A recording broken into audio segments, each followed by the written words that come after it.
As a responsible person with growing concerns for your privacy and personal liberty, you want to know where we're headed and what you can do about it.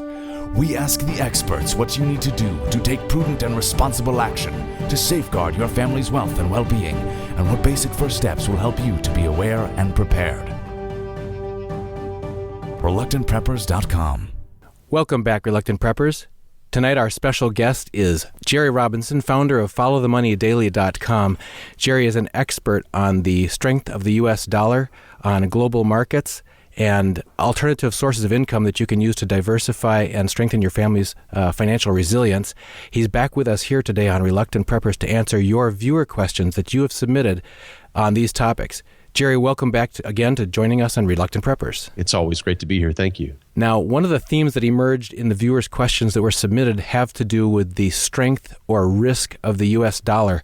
This is something that you've researched significantly in the past. You've spoken about it extensively over a period of years and educating people around the country and around the world on the clear and present danger and the risks that are inherent in our fiat money, our debt-based money system. And so straight off the bat, the first question from Rick T. says, do you really think we are headed towards a dollar collapse? Well, the answer, of course, is yes. I mean, of course, we're heading towards a dollar collapse. I think one of the reasons why there is even a question surrounding that, especially considering that if you're coming from a perspective that you have heard that the dollar is going to crash for some particular reason, maybe you've heard that, maybe you've read that in a book, maybe you've seen that in a movie, maybe you've heard that in a documentary. Maybe I don't know how people learn that the dollar is going to collapse, except sheer history. History is a guide to, if anything, the knucklehead acts of central banks and monetary authorities throughout history. And so every single currency dies, right? That's why we don't use Roman denarii any longer. That's why we don't use Greek drachmas anymore, because every empire that has graced the planet goes away. And when you're living in the middle of one of those empires, you're living inside of one, you don't realize that, especially as it's declining, that it's going away because it's your present reality. But history books are replete with the facts, and the facts are stubborn things, and they are the fact that no empire lasts. And the currency that is used by those empires also falters. And America is precisely moving in the exact direction that other empires have followed. Now, as far as the dollar collapsing, there's been this crazy bit of hype that has surrounded the dollar collapse that unfortunately is just part of the gritty financial industry. Gritty as it is, many of the Wall Street banksters belong in jail. And many of the people operating in the financial industry are people like Bernie Madoff, but people don't know about it yet. So there's a lot of hucksters all over the place, replete in the financial industry, and many of them live on the internet. And so since we all live on the internet today, we run across these financial hucksters, and they tell us things, and then they don't come true. There have been so many of these over time that many people are beginning to think, well, maybe the dollar collapse is not necessarily a true statement. Maybe it's just sales hype or sales opinion. And that's unfortunate because the hucksters have kind of run with the message. They've kind of burned some areas. And unfortunately, many people now who at once believed that now are not of that opinion. I tell you, as somebody who has studied history, who understands money, the United States dollar is going to collapse. It's going to completely collapse.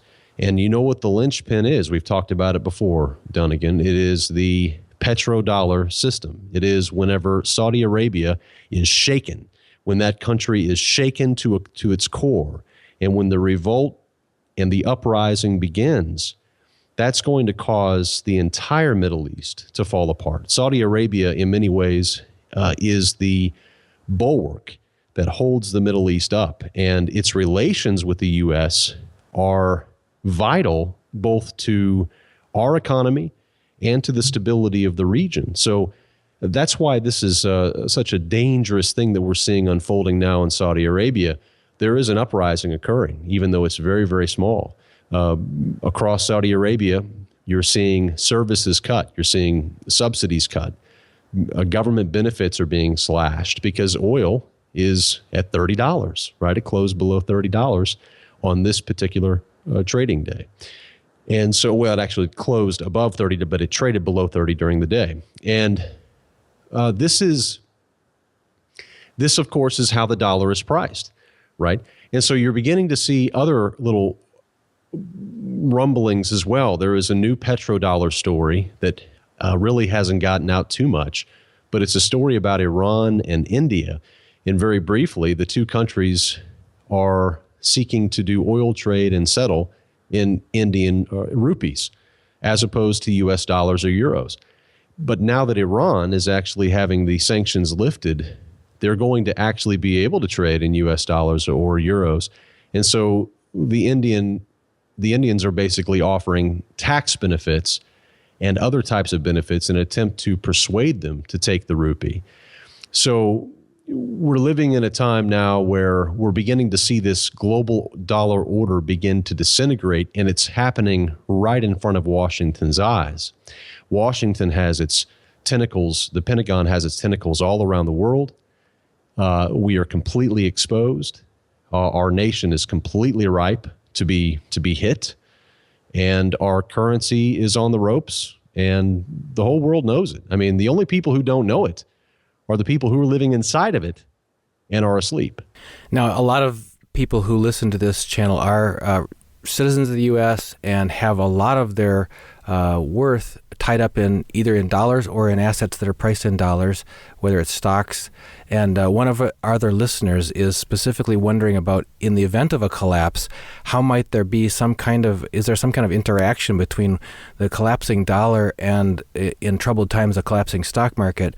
Philip S. asks, with stock valuation being on the highest ever seen in history and more credit extended debt than money supply in the world, once the bubbles burst in the markets, followed by potential currency resets, people could be holding stock at a fraction of the current pricing, and compounded by currency reset of the dollar of 30% or more, what will the credit markets look like?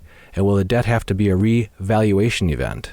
Well, as far as the U.S. dollar and this idea of a currency reset, I mean, again, you would have to have a serious walloping. And I think that's exactly what is likely. The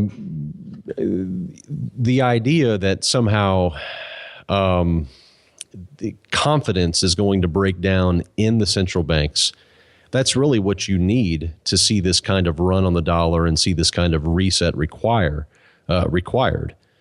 And the loss of faith is going to take a specific event. It's going to take something that's going to be an external event to awake us to the fact that the currency has no backing, that the emperor has no clothes, that the central bank actually is making stuff up as they go. Janet Yellen is making things up as she goes. They have never been in this kind of environment before. This is historic environment. We've never had this much debt. We've never had this much debt loads at every single level, individual, corporate, mortgage. I mean, if you go across the board, the debt is out of control. And the Federal Reserve officials were all out this week, in essence, trying to calm the markets here by saying that China's economy and its economic turmoil really has no impact upon the United States. We're insulated from it. So this is the bankster dream world that they live in, where everything's rosy and there's rose-colored glasses from the financial analysts. It all one day breaks down. And we've seen this a couple of times over the last several years. When 2009 finally bottomed out, we use what we call our follow the money market barometer, and it kind of tells us which way the trend is going in the stock markets. And whenever the market really began to form a new uptrend, it was right in the middle of 2009 for us, is when our market barometer caught it.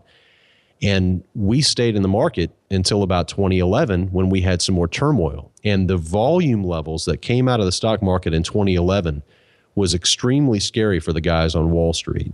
I mean, I was trading, of course, at the time. I saw what was happening. And that 2011 was a very scary moment, much more scary than most people realize. And the Fed literally had to step in and goose the markets again. And here's the problem. The Fed has already committed now in this particular pullback. They've already committed now to not only raising rates, which they've already done, but to raising them 4 more times in 2016, this year. And so you have quite a different situation this time where the central bank really has no more ammo. So any more violent downturns are going to spark some sort of crazy talk from the central bank, trying to, as they make things up as they go. What are they going to do? Slash rates now? Are they going to go to negative rates? Of course they are. As Bernanke said that on the day that Yellen's announcement was made about the historic rate hike. Bernanke came out that same day and said, we're going to have negative interest rates in the next crisis. So that's where they're going. So this market will be goosed as long as it possibly can. That's the whole lesson of this. They're not going to let it fall. Every time it begins to fall, they're going to try to prop it up. We've seen this in China. We see it here in the United States. And when they finally run out of bullets, and you and me don't have a crystal ball to know when that's going to be, that's when it happens. And therefore, for that reason, I keep a perpetual short on the U.S. dollar at all times. I don't know when it's going to happen. I know it's going to happen. I'm very certain it'll happen in my lifetime, but I don't know when. So I just keep a perpetual put on the U.S. dollar, and you can buy a put very easy. We teach our website visitors how to do that. I mean, you can just buy a put on the U.S. dollar, which basically gives you the right, but not the obligation, to sell the U.S. dollar at a higher price when it falls. So it's a real simple thing to do. Or you can buy an inverse ETF, and things like that where you can actually profit. But I prefer just to buy cheap long-term options against the U.S. dollar. And believe me, they're cheap, because most of the financial world doesn't think that the U.S. dollar is one day going to really, really break down. And so therefore, my put is usually pretty cheap to buy. I just keep one at all times. And one day it will hit, and it will hit with a vengeance. But we don't know when for sure. And a put can also be described as insurance or a hedge against a drop in the dollar. Essentially, you're ensuring that you can sell your dollars for a predetermined value at some time in the future. That assumes, of course, that you've got the counterparty that's there to make good on that, on fulfilling the closing out of that position. Some people look to, even assuming that the system is going to break down more completely, where some of their hedging might not be a counterparty there anymore. People talking about complete replacement of the currency. Well, that is possible for sure. And you know what creates that? I don't think it's a statement by a Federal Reserve official. I think what causes something like that is one of a couple of things, and we could probably come up with many. One could be a cyber attack of some sort against the New York Stock Exchange, against one of the major, wirehouses or one of the big investment banks. I mean, you could have a major cyber attack on Wall Street, freezing up the markets, causing great havoc and chaos and panic. And that, of course, would lead to something like that. The other thing that could also happen, and I think this is even more realistic, is people don't take this seriously, I don't think, enough. Of course, your audience does. I mean, we're on a prepper show here, but I really take this seriously, and that is a complete shutdown of the electric grid. Our electric grid is woefully vulnerable to an attack. And if you had wide swaths of the country without power, this would be devastating to the financial markets, especially as sensitive as they are right now. I mean, every single quarter we're pulling in numbers, and they're just barely not good enough. What if you have wide swaths of the country just blacked out? You're going to have some of the worst economic numbers ever and a decimation of asset prices. So, those are real things that could happen. Those are real things that could happen. And so, but I believe it's that kind of event that precedes this kind of dollar collapse, that is in a currency reset and all of this kind of stuff that is talked about. I mean, I understand currency resets. I don't understand the necessity to be concerned with the currency reset. It seems as if it's a strange fascination.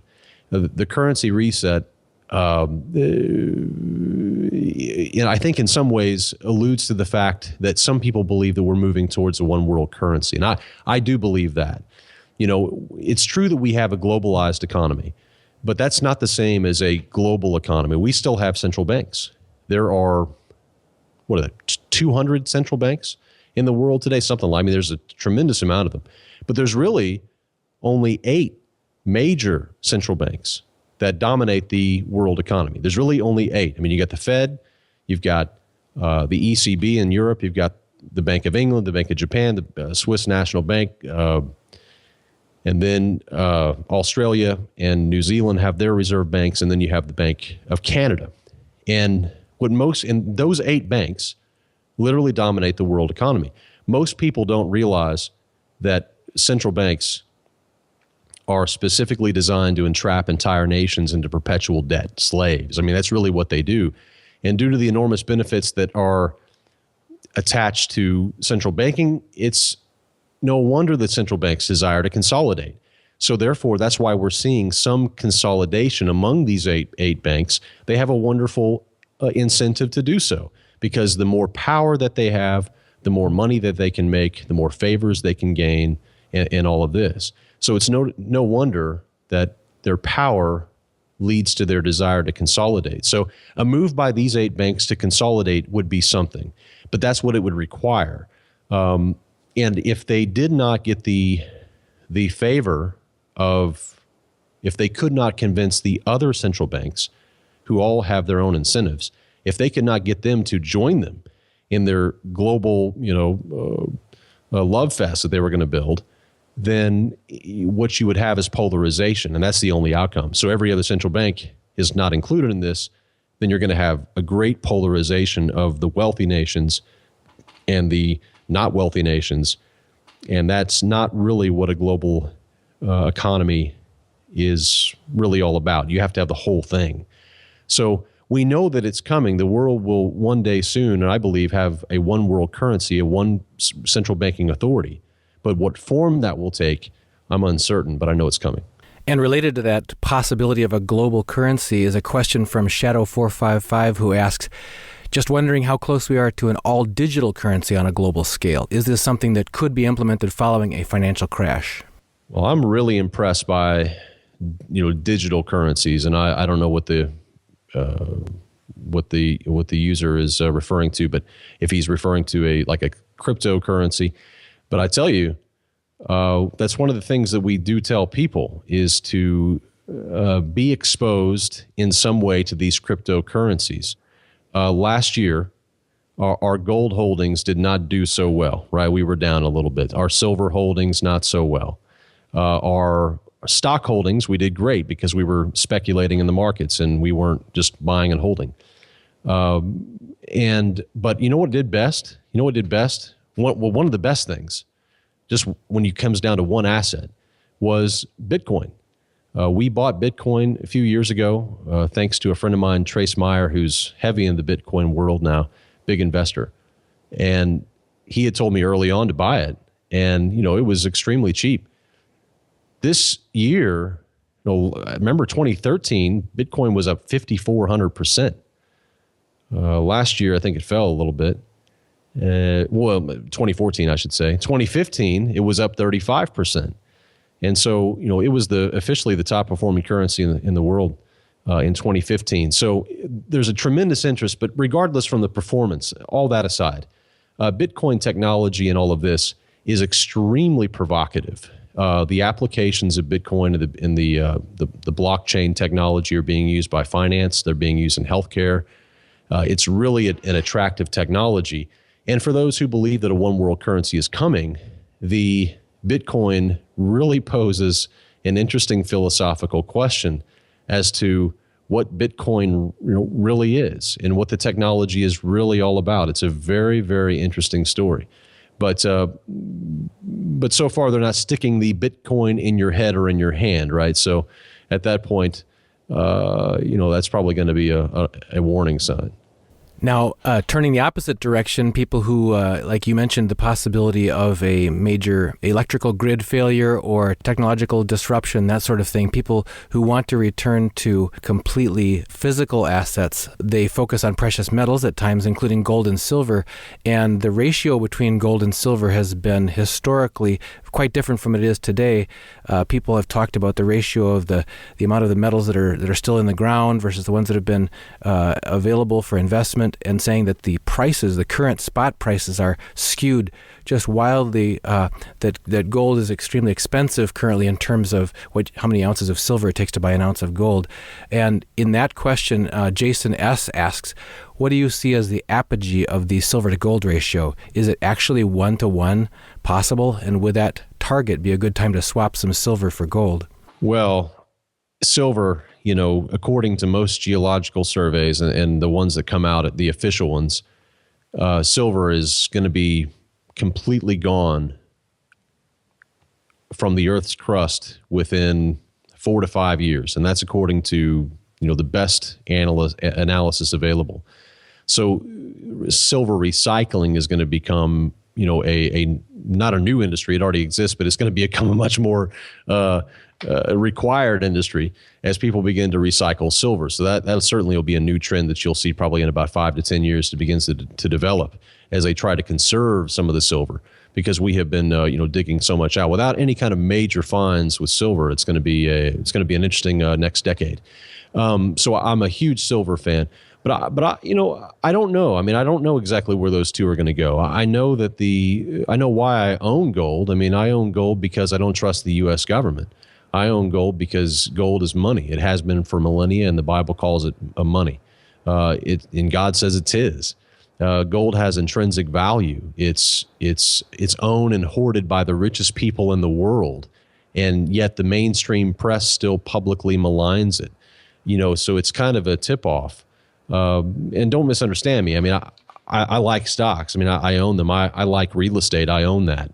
I like other asset classes. I don't think gold is the only thing that you should hold, but I think that you need to be diversified, and we strongly urge that. But gold, I think, serves as a foundation for your savings.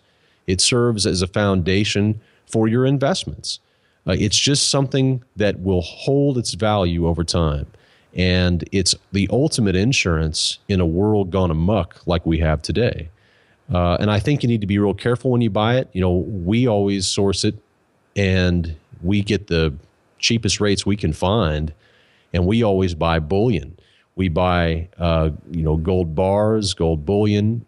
We do not like to buy anything that's numismatic. Nothing against it personally, but it has not provided the same kind of return as straight up bullion has.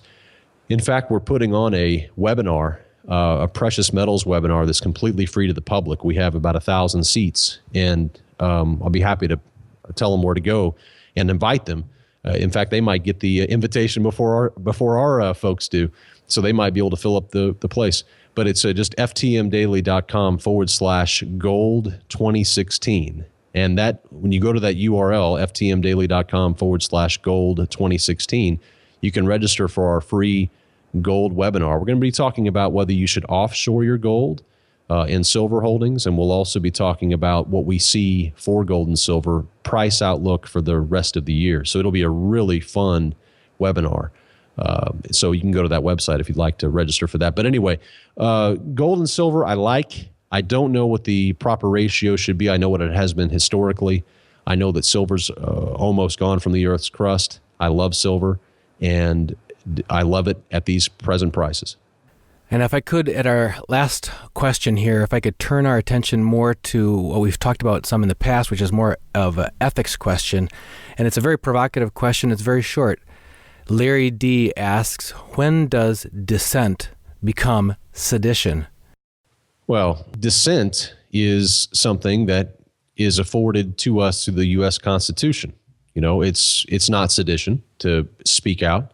The First Amendment was designed by the Founding Fathers specifically to allow the citizenry to speak out against the government, specifically because they came from a government or from an empire or a kingdom in Great Britain that was, not very permissive of public dissent against the rulers and the authorities. And, what's interesting about this is, from a biblical perspective, that's a very interesting thing. Because when you go back and you look at Romans 13, you see how the Bible says for us, for those who believe, to respect the authorities and to, obey the king and to not have any kind of uprising against them. And so, and this was very interesting because this is how the church and the crown ruled together so successfully all the way up till about the 1700s, where you had basically a kingdom that was ruling on the earth somewhere in most countries, all the way up until about the 1700s. And then suddenly, a group of secularists in France decide they want to have a revolution and revolt. And the U.S., in England, they're watching this and they're thinking, right? They're doing the same thing. They're all kind of revolting at the same time. They're all stepping up, and this revolt happens, a great revolt.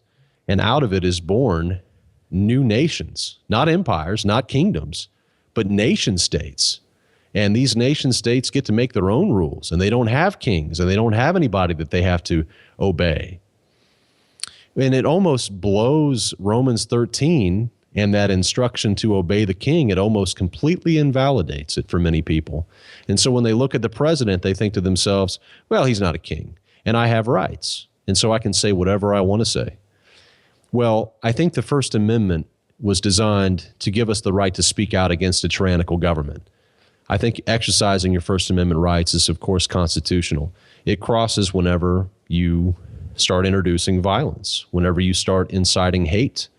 At some point, it does become sedition.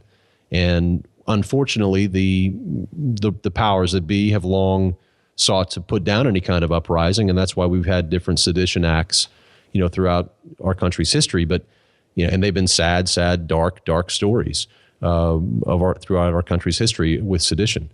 But I think if we take a look at what's happening in Oregon and we see the uprising in Oregon and we look around and see stuff, I think that many people are rightfully confused as to what's really happening and what should be allowed and what shouldn't be. I know that many people are angry at the government. I know that many of them are turning to people like Bernie Sanders and Donald Trump, who are these outliers, and they're really, really, really angry. I am concerned that it's going to boil over. I guess I would be what you would call a pacifist. I hate to use that word.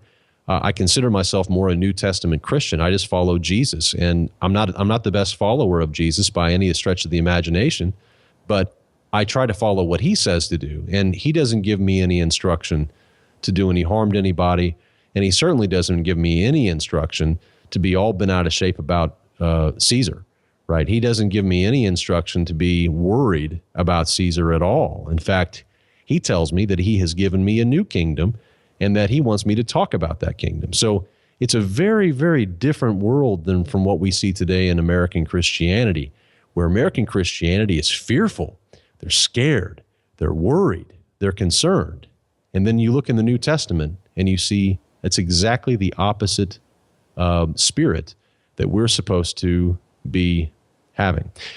It's also very interesting and kind of telling that the majority of the American church is very anti-Middle East, really, when you think about it, considering that their Messiah comes from the Middle East.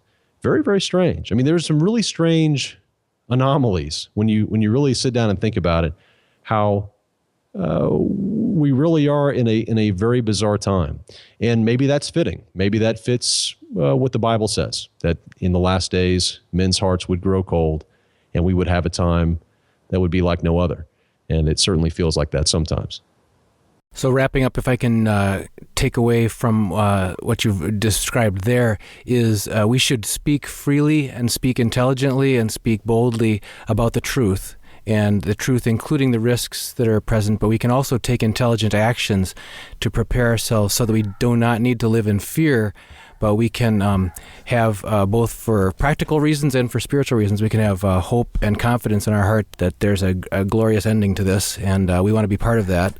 So, Jerry Robinson, is there anything else you can add before we let you go? I know you're on a limited time this time. We're grateful for you visiting us here. Well, sure. Well, let me just tack on to the end of that Dunnigan, I said all that, but you know what? I'm a prepper, and I prep not because I'm scared. I prep because I'm aware. I mean, I'm aware of what's happening. That's why I prep. That's why I have, that's why I'm prepared. And I know people say, well, you shouldn't say that if you shouldn't tell people that you do that. Well, I just did. I want your audience to know that, there are Christians out there who are not afraid, but they're prepping. And, I'm not afraid. I'm not afraid of anything on this earth, but I am worried about my family, and I'm concerned about them. And so therefore I'm going to have a go bag, right? I'm going to do all I can to protect them as much as I possibly can. And then once I have them taken care of, I can worry about everything else. If I have my own house taken care of, then I can go worry about Washington, D.C. But if I don't have my own home taken care of, if I haven't made my own preparations, I need to turn the Facebook off, I need to turn the TV off, and I need to stop yelling and listening to Rush Limbaugh and be all upset about what's happening in Washington when my own family is completely exposed and I've done nothing to do anything to help them. So prepping, I believe, is very biblical. I think it's smart, and I think it's what aware people do. Thank you, by the way, for having me on. I really enjoyed it. Absolutely, Jerry, and thank you for being our inaugural guest on the 2016 season. We're glad to have you back, and thanks to all of our Reluctant Prepper audience for joining us back here. Hope to have you back again soon. Great, thank you.